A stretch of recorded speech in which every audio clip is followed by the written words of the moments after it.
In the year 1971, on a small blue-green planet at the unfashionable end of the galaxy, somewhere outside the town of Innsbruck, Austria, a young human called Douglas lay drunk in a field, clutching a copy of the Hitchhiker's Guide to Europe.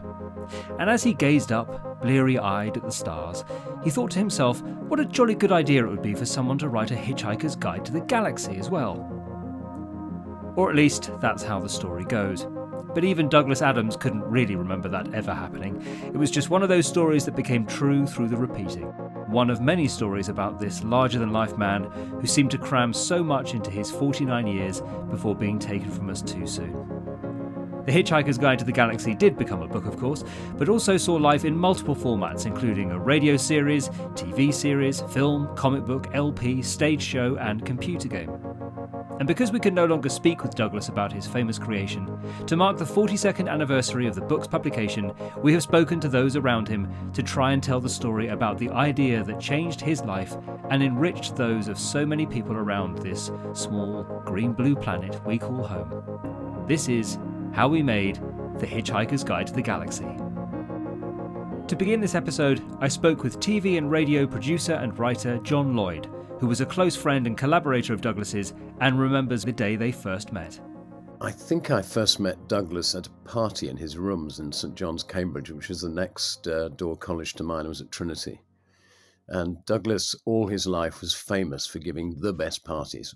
And so it would have been kind of riotous. I can't imagine how I got involved. And Douglas was 6 months younger than me, so he was there for another year. One of the great ironies of our lives was that Douglas would always say, "Johnny, remind me, how old are you?" Because every time he got successful at something, he would remind me that he was 6 months younger than me and he'd done better. It was one of our sort of jokes. And when he died, it was that awful thing of thinking, Douglas will always be younger than me now. It was kind of really a moving moment for me. But anyway, so when he came down, we got in touch and we immediately became unbelievably close friends. I mean, I never had a friend that close, actually. And we spent hours and hours talking. And I remember we used to go to a hamburger joint called Tootsie's, as our favorite thing, and have a bottle of wine and just talk endlessly. And from that, we started writing together. We wrote a pilot script called Snow 7 and the White Dwarves, which is it was a sitcom about two astrophysicists sharing a flat or a house in an observatory on the top of Everest, which is the best place to have an observatory. And one of them was very tidy and the other was very untidy. And then the end of the world came by, was the idea. So we were both science fiction nuts, so we had that in common. Anyway, so we ended up sharing a flat together and then a little house, a rented house in Roehampton with my then girlfriend. And we would I then got a job as a radio producer and I would rush home in the evenings and Douglas, of course, would be in the bath. He'd been there all day. He was a freelance writer. And he'd get out of the bath, eventually have a cup of tea and we'd start writing. And so we did a lot of that. So we were incredibly close and used to write together. When he became a radio producer, we moonlighted in the evenings writing a series called Dr. Snuggles, which was a kids' animation series produced out of Holland. But that was really the most successful thing we did. He was briefly in Python and was a very good friend of Graham Chapman. They made a pilot together, which wasn't taken up, sadly. Anyway, one day I came home from work and Douglas was in this strange rented house, which for some reason had 7 wardrobes in his room, 6 of them locked.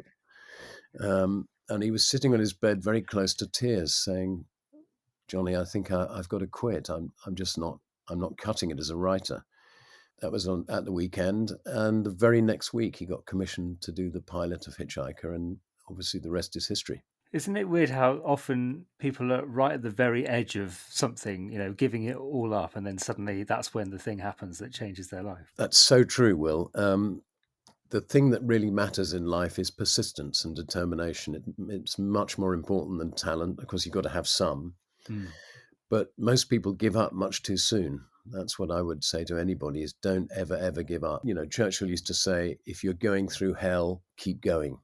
Yeah. And Douglas had a lot of trouble in his life. He was often on the lip of disaster, as we know. The deadlines, the joke about the deadlines whistling by was not really a joke. I mean, it was born out of a lot of fear and horror and bitterness, and driving his publishers to complete distraction, driving Jeffrey Perkins to distraction, recording the first series of Hitchiker, where the actors would be out front and waiting for Douglas to come up with the next paragraph.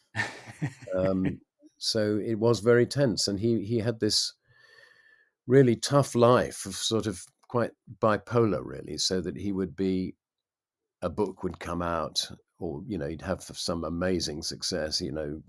Pan would give him a golden pan for selling 1 million books, and he'd have a huge party, and he'd be incredibly cheerful for about 3 months, and then he'd realize he had to write the next book, and he would gradually sink down into this terrible torpor, rewriting the same first page over and over and over again for months, and then the terror would strike, and he'd be panicking and not knowing what to do, and publisher would come around banging on the door, and famously once actually told him to get some trousers on and get in the car. And it was Sonny Mehta, who ran Pan, brilliant publisher, and dragged Douglas off down to this hotel somewhere in the West Country, and where they had a suite.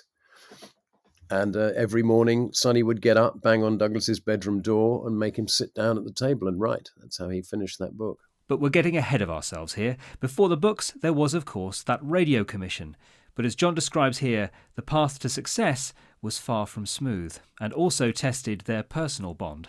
I have to say, I was just really pleased for him. It was he was my best mate, and we had an office next door to each other in BBC Light Entertainment Radio, and so and he would then disappear for a while and work, but again it became clear he was sort of struggling, and halfway into a little bit of the way into the 5th episode, he just kind of completely had run out of material.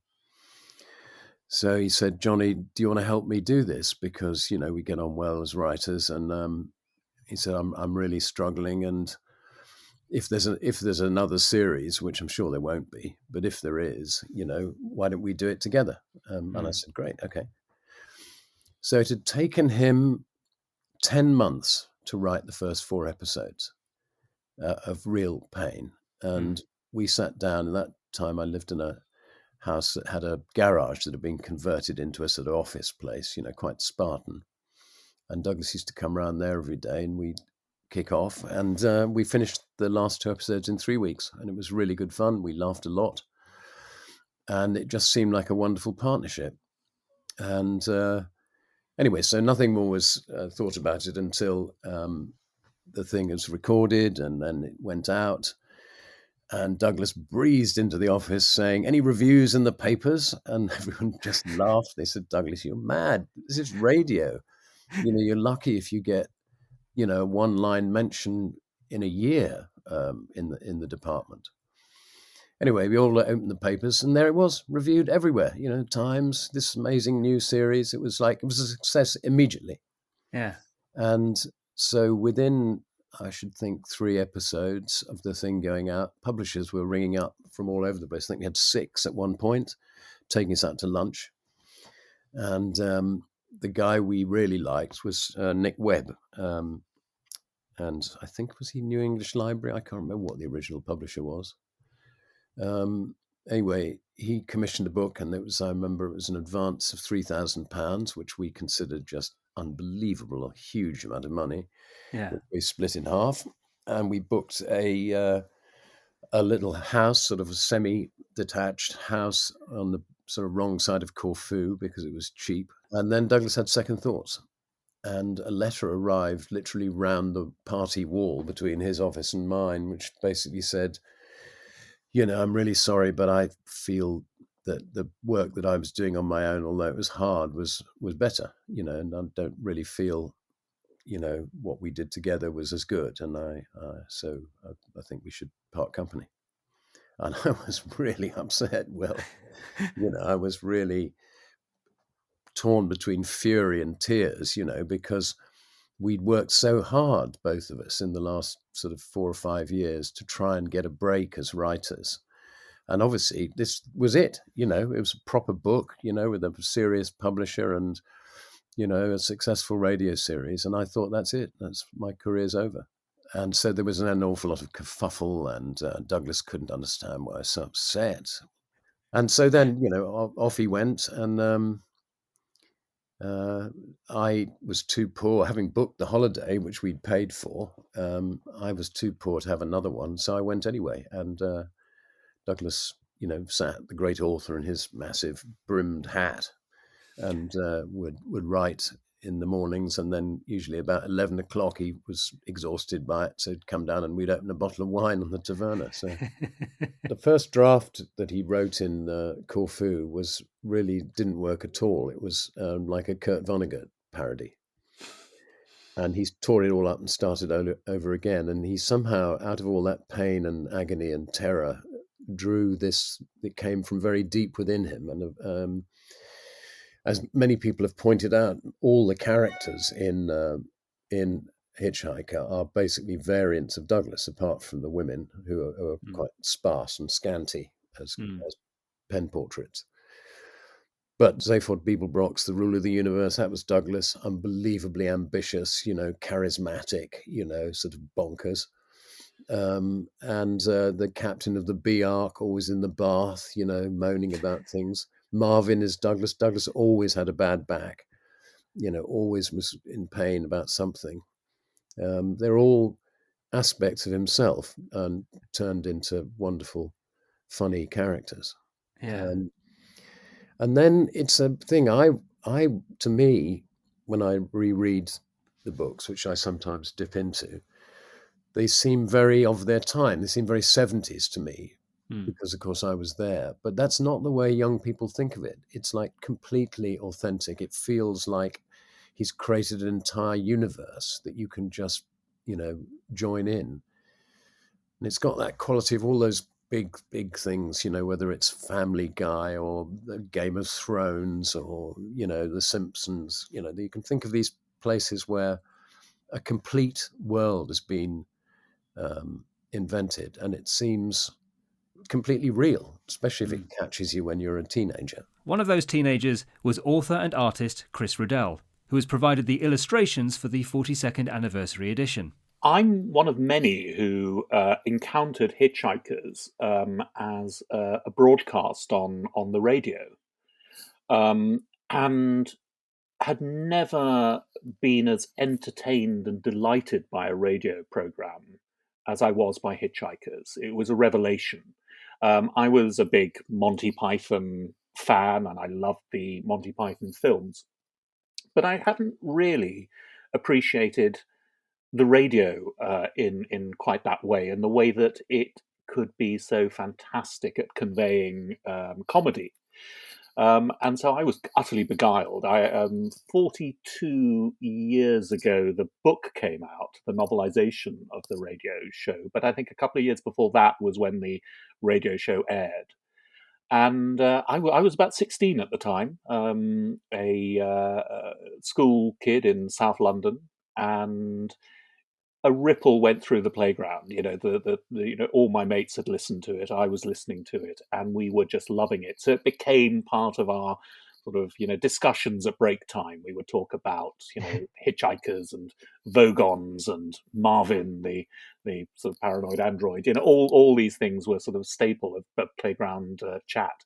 I think it appealed to all of us who were, unbeknownst to us at the time, fully fledged geeks. I certainly was one of those sort of bespectacled, academically minded kids who had the great foresight to have two large, athletic, sporty brothers.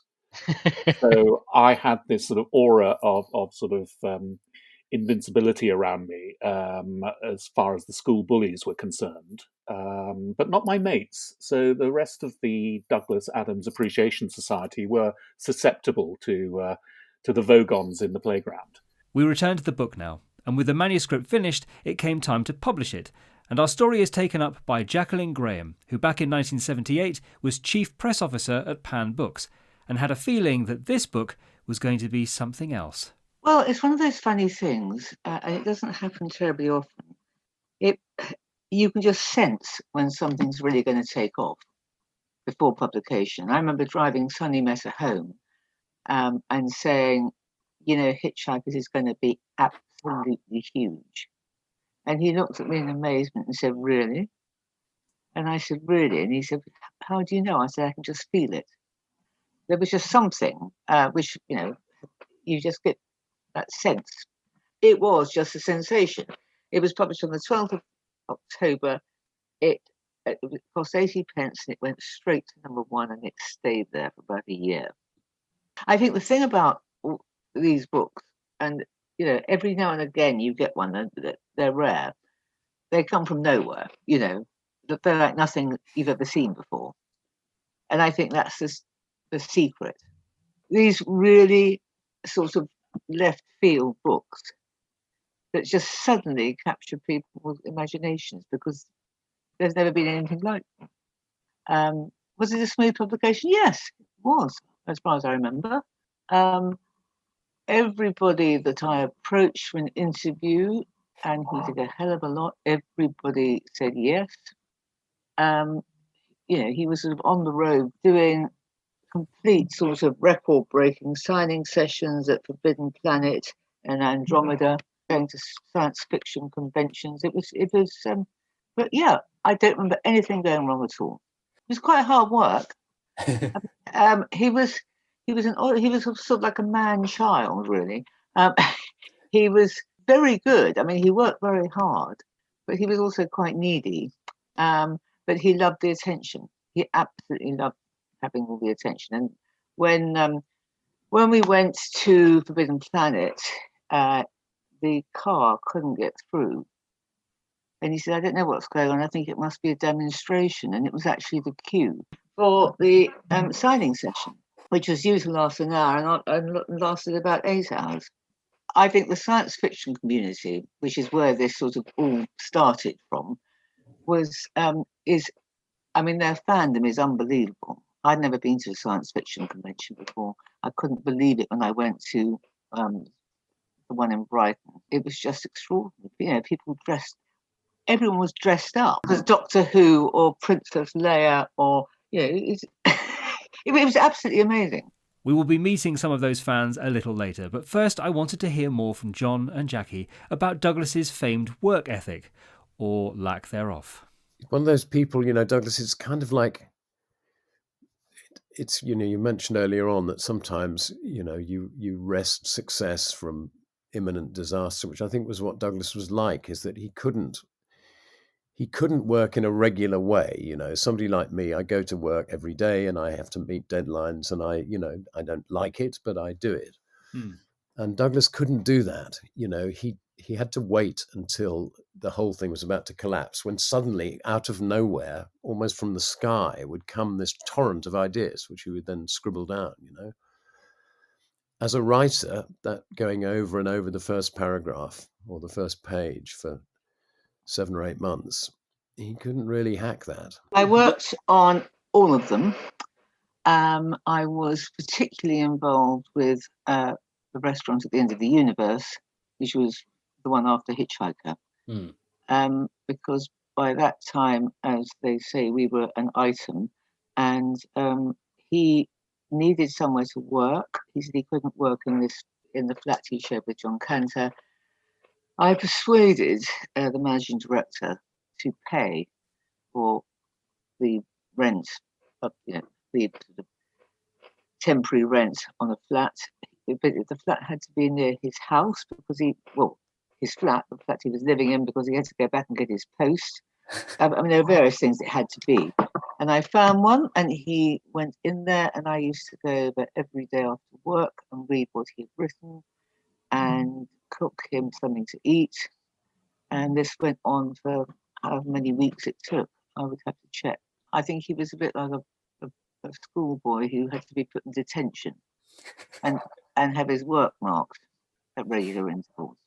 you come in, they hand you sort of 10 pages or how much you've written that day, and sit and watch your face very attentively to see if you were going to laugh. And of course, the book did make people laugh.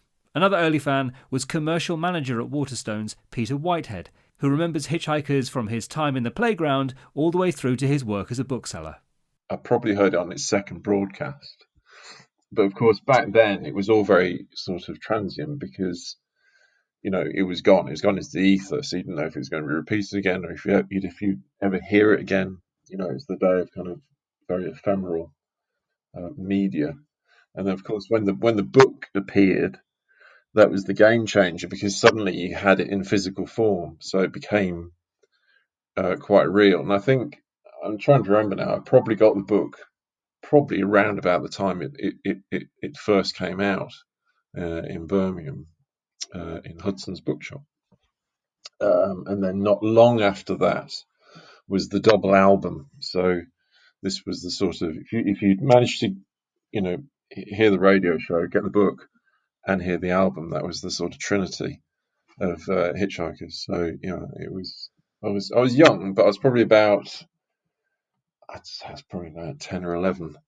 I mean, sadly, when I entered bookselling proper, it was really in the wake of Douglas Adams's passing.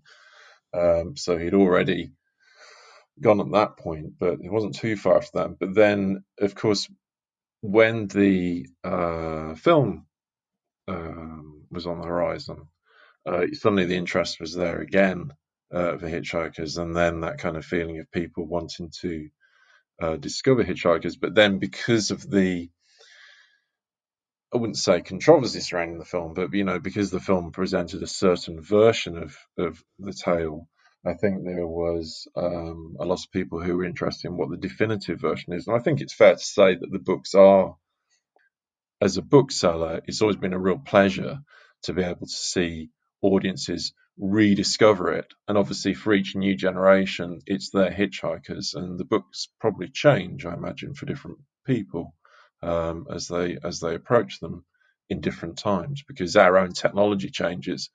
So there are elements that Adams was thinking about, certainly, for the original book, where Hitchikers itself is clearly a kind of a future analogue of the internet.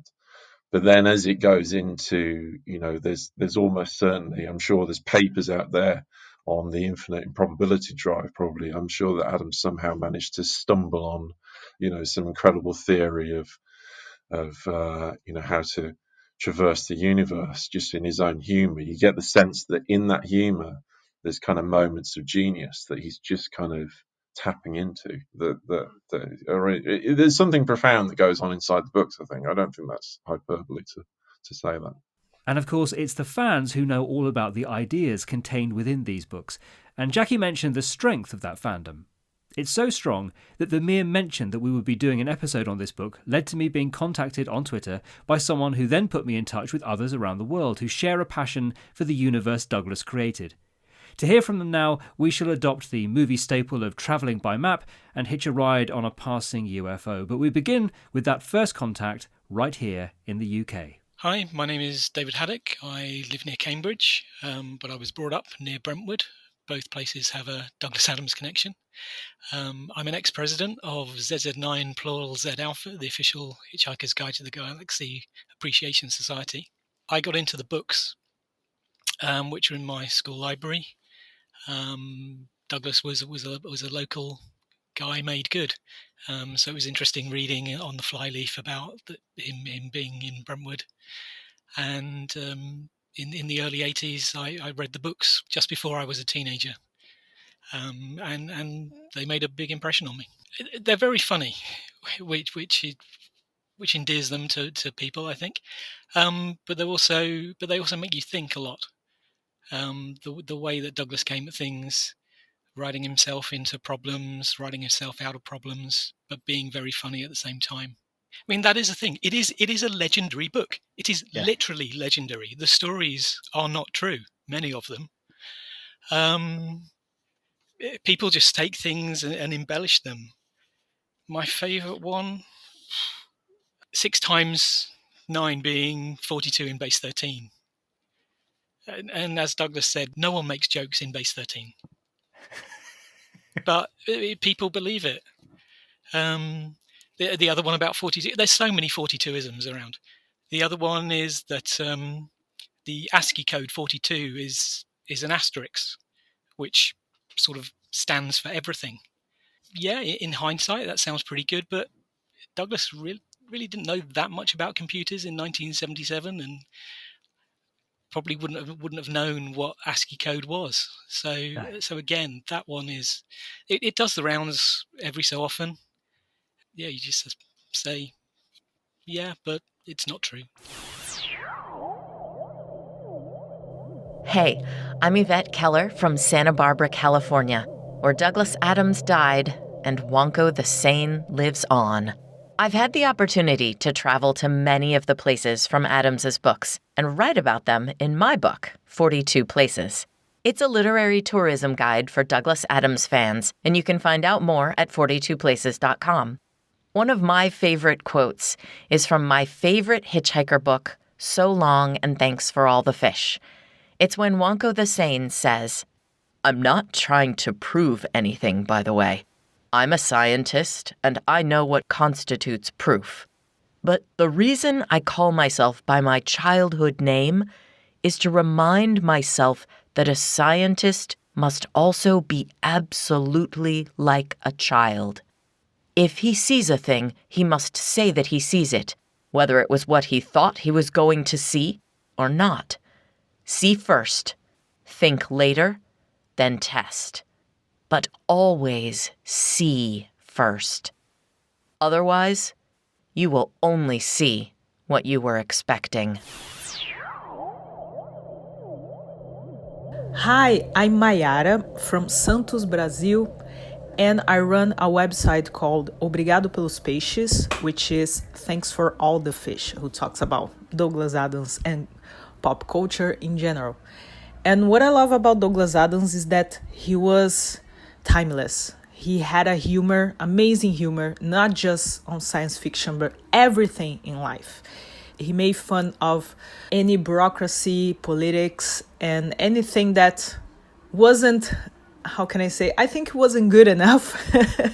He could make fun of everything, but not offending anyone, not making a big deal out of it. He was just so naturally funny and intelligent, and he is really missed. He was an amazing person, and I don't know what he would write right now with the confusion that we are living in, but he is a guy I admire so much because he was so funny and so intelligent, and he wanted to save the world in his own way. And for that, my favorite quote is from Last Chance to See, and is, "Human beings who are almost unique in having the ability to learn from the experience of others are also remarkable for their apparent disinclination to do so." Thank you so much. Happy Towel Day, everyone, and so long, and thanks for all the fish. Hi, I'm Nemo. I'm from Australia. I've the publicity officer of ZZ9 Plural Z Alpha, the official Hitchhiker's Guide to the Galaxy fan club. I think it's a two-pronged thing. I enjoy that his humour sheds light on the world and observes the world, but it does so in a way that's not putting anybody down, which seems to be uncommon. So much comedy is people against people, and Hitchhikers is observing the absurdity of the world. My first memory of anything Hitchhikers was a holiday with my father, and I'm pretty sure it was the fourth book had just come out, and he was reading it in the car and on holiday drive, and that's my first memory of it. But I didn't really become a fan until quite a few years later when I read it myself thoroughly in high school. My favorite, I've got two that sprung to mind, so I'll give you both of those, and they do have a link which is unintended. My first quote that springs to mind is the description of Vogon ships as hanging in the air in much the same way that bricks don't. I just like that subversion of the description. It completely works, but it uses that negative of things that intrinsically don't hang in the air.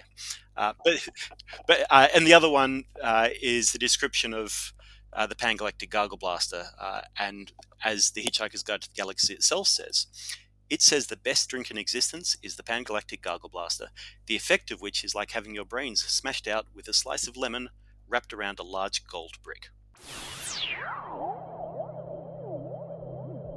When you're young, like all great things, there's the kind of, there are different people that you latch onto, and obviously Ford, because he's so optimistic and constantly resourceful, rather than just a sort of a pedant, really, that Arthur tends to be. But as you grow older, you do inevitably turn into Arthur Dent. So it's there's something for everybody, and there's maybe a sort of Zaphod interlude at some stage. But I think at heart we'll become rather Dentish. I think the character that always kind of you suddenly stunned by is Marvin, for some reason, the paranoid android. So, his life don't talk to me about life, which you don't really, when you're young, you kind of just think, oh, that's kind of like a funny sort of depressive line. But this is a robot talking about life, and it's just that kind of thing. You think, that's amazing. It's a robot saying, life don't talk to me about life, to two humans. And it's just that kind of thinking. And also it's a strange thing as well, but the thing which I also kind of think is quite funny is sort of vaguely potty-mouthed aliens. So something like the fact the Vogons, who in the story destroy Earth, the fact they just say bloody is fantastic. It's just this kind of thing. It just renders them, if they say pathetic bloody planet, it's just fantastic because it just humanizes everything. And that kind of sense of making things human is kind of interesting. Even the search for the meaning of life itself. It's great that Adams saw that. That's what even if you were a pan-dimensional alien, you're still obsessed with what it's all about. And I think that's really interesting that he just makes that so universal. Peter Whitehead bringing our round-the-world trip full circle there, and all of those fans giving a real insight into how something so seemingly English in its sense of humour can have such a universal cultural impact. Otherwise, we wouldn't be celebrating this anniversary with a new edition of the book, of course. As mentioned previously, Chris Riddell was the man tasked with illustrating the fantastical cast that Douglas created, and I wanted to know from him how he went about depicting them with so many conflicting visions already in our consciousness.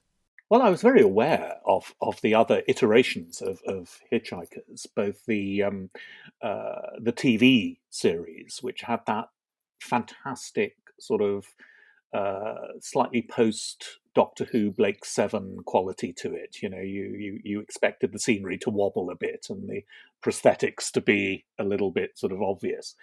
For me, foremost in my mind was the radio program, and when I was asked to illustrate the 42nd anniversary edition of Hitchikers, I got to say, when they sent me the book, I realised I hadn't read the novelisation. So I sat down and read Hitchikers. And what happened was Douglas Adams' prose style just washed over me, and it was as wonderful as listening to the radio programme all over again. All the memories came back, and yet his prose style, I think, is rather wonderful and lucid, and it worked beautifully on the page. And then I thought, well, in order to illustrate this, in some senses, I've got to almost trample on my memories of the radio show. So I've got to say, I made a decision quite right at the beginning of the process, and I decided what I wasn't going to do is illustrate the action, the actual sort of what takes place in the novel, because that is so beautifully captured in our imaginations, in a sense. So I wasn't going to show the bit where Ford, Prefect, and Arthur Dent are transported to the Vogon constructor ship. I avoided all the action scenes and concentrated on the voice of the book, which was beautifully voiced by Peter Jones in the radio program. But then when Douglas Adams came to novelize it, it became his voice, his narrator's voice. And I loved that. And so, in a sense, what I was doing was illustrating Douglas Adams' voice. One of the challenges, I've got to say, was visualizing Marvin, because he's such a sort of iconic character in the book, and the challenge to draw a sort of robotic figure that conveys deep and mournful emotion. He is the sort of robot Eeyore. And it was trying to sort of keep a sort of constructed quality to him, but also try and imbue him with real melancholy, which is his great charm. And I hadn't enjoyed the movie design very much, which was this rather sort of bobble-headed little sort of robot that wouldn't have been out of place in Steve Jobs's, sort of Apple design workshop. And I wanted to do something a little bit different. So I tried to sort of design my Marvin as rather lugubrious and lidded, with a sort of robotic designed frown, on and the workings of his brain visible through perspex. So he's got a sort of perspex cranium, and you can possibly see his mournful thoughts flickering around in this brain the size of a planet. So that was a challenge, but I've got to say my absolute favourite is Prostetnik Vogan Jeltz, the hideously bulbous and rather sort of evolutionary challenged bureaucrat in his Vogon constructor fleet spaceship. As well as being a punctilious bureaucrat, he's also a rather frustrated poet. And I love that sort of dichotomy, the sort of, apparatchik form filler who has the tortured soul of a very bad artist. And so drawing him was a complete pleasure, as was, I think, designing all the other sort of wonderful and strange named aliens within the story. And it reminded me of my favourite cartoon, because I'm a cartoonist at heart. And one of my absolute favourite cartoons is by a cartoonist called Killerban. And he did this, when I first saw it, I was a little bit puzzled. It was just a series of these bulbous protrusions, strange puckered sort of forms, sort of oozing and dripping, just almost like a fruit bowl placed on the picture plane. And then underneath was a very simple caption that said it all. The caption was "Genitals of the Universe." Once seen, never forgotten. And that was very much what I was channeling when I was imagining, the wonderful glossary of characters that Adams sort of names within the book. Sort of there's all sorts of sort of characters which I absolutely love. So Alan from the seas of Santraginus 5, Rusty the Mandrite miner from the belts of Orion Beta, Mandrel from the marshes of Thalia, Binky from the planning department of Alpha Centauri. It goes on and on. They're just wonderful, wonderful things. And so part of my sort of approach was to beg the publisher to allow me to do end papers. And so they allowed me to decorate the inside sort of flaps of the paperback. And I've just peopled them with as many named characters from the book as I could find going through the text. I fine-combed it for every mention of an alien life form and put them in on the end papers, and then included a little glossary so you can look up who's who, but they all exist in Douglas Adams' universe. And what a universe he created. We've heard from friends and fans about what makes this book such a treat to this day, and what I also felt after these many conversations was how you didn't even have to have met Douglas Adams to have been touched by his unique gifts. To finish off, however, we return to two people who knew him so well, Jackie Graham and John Lloyd. I mean, he was very clever, very funny, and used to say really funny things.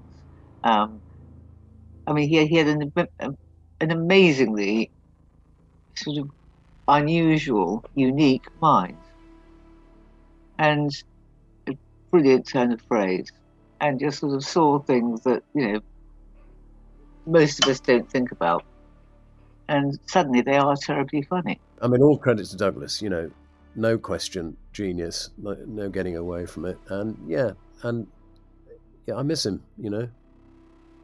It's like there's nothing like it, to be young and to have somebody as your best friend who's that funny and that brilliant and that imaginative. It was a complete hoot. Thank you to everyone who made this episode possible. The 42nd anniversary edition of The Hitchhiker's Guide to the Galaxy, featuring illustrations by Chris Riddell, is out now. In the next episode of How We Made, we look at a book no less expansive in its vision, but very different in tone and construction. Booker Prize nominee David Mitchell joins me to talk about his genre-busting novel, Cloud Atlas. See you then.